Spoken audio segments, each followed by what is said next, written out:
meet my bride. Let's go for a ride in my newfangled automobile.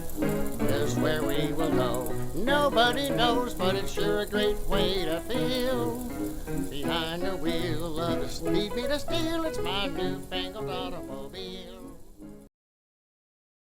Hello and welcome to Vintage Car History. I'm Wild Bill.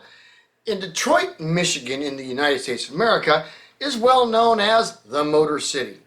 Now, it is true that the first production car made in the USA, the Duryea, was built in Springfield, Illinois, and that the city of Indianapolis vied for that title during the vintage era. But Detroit won out. And for many decades of the 20th century, the major players of the American automotive world planted their factories in Detroit to exploit the resources of materials and labor force that the city offered. But somebody had to get things rolling. Someone had to actually start making cars in Detroit for the city to even begin its journey for that title.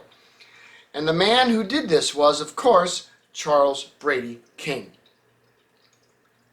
By no fault of his own, he, like myself, was born in California, though in his case it was in 1868. I came 100 years later, give or take a few months. His father was in the Army, and was in fact a general. Young Charlie was a keen mind from a young age, and like other geniuses of the time, showed great intuitive engineering skills. In 1882, his dad retired from the Army, and the family moved to his mother's hometown of Detroit.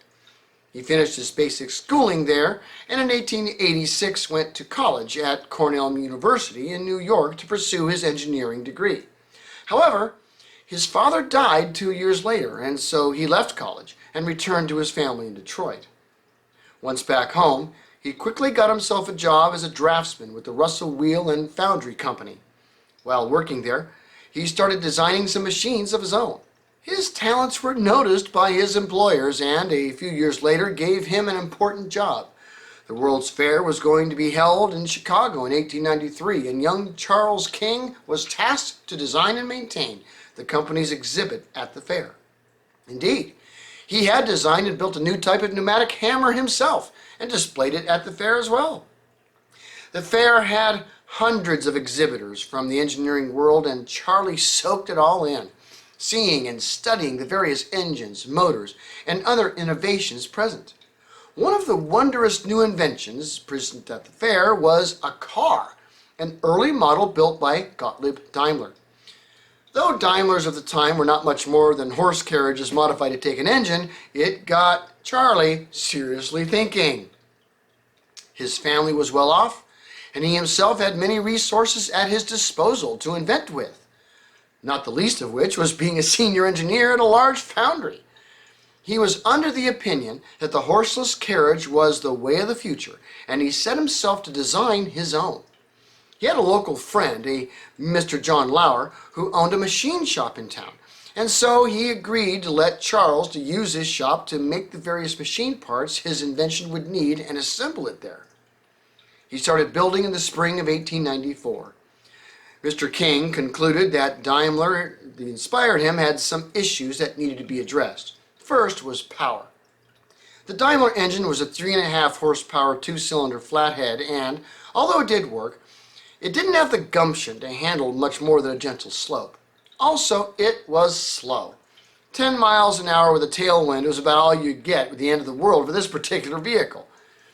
And he also had an issue with fuel. The gasoline available in Detroit at the time was more of a somewhat flammable light syrup than anything else, and getting a flathead to run on it was a chore. So he had the idea to design an engine that had a much larger combustion chamber and multiple ignition sources to overcome the rather low octane of the fuel. Thus he created the T-head engine. His engine was an inline 4, cast in 2 blocks of 2 cylinders bolted together with a single crankshaft connecting them. The valves were on the sides of the head for both intake and exhaust, with 2 spark plugs near the center of the head. Although it wasn't quite as powerful pound for pound as Daimler's engine, it could run on the very disagreeable local fuel. He built a wooden body for his car, looking much like a doctor's coupe carriage of the time, and installed his 5 horsepower inline-4 engine into it. A 2-speed gearbox of his own design drove the rear wheels via chains. A steering gear turned the car with a tiller, and it could seat 2 persons and even have room to throw some luggage in the back. In one sense, his car was a pickup truck, appropriate for American thinking. He tested his car a few times during the winter of 1895, but decided to do a full demonstration the following year. And so, on March 6, 1896, Charles King, with hundreds of people waiting to see the spectacle, took off from his friend's machine shop and drove the thing around town to the amazement of the crowds. His car was fast, capable of some 20 miles an hour, though he kept it under 10 in the city limits. Indeed, one of the people present was a young Henry Ford, who followed Charles riding his bicycle.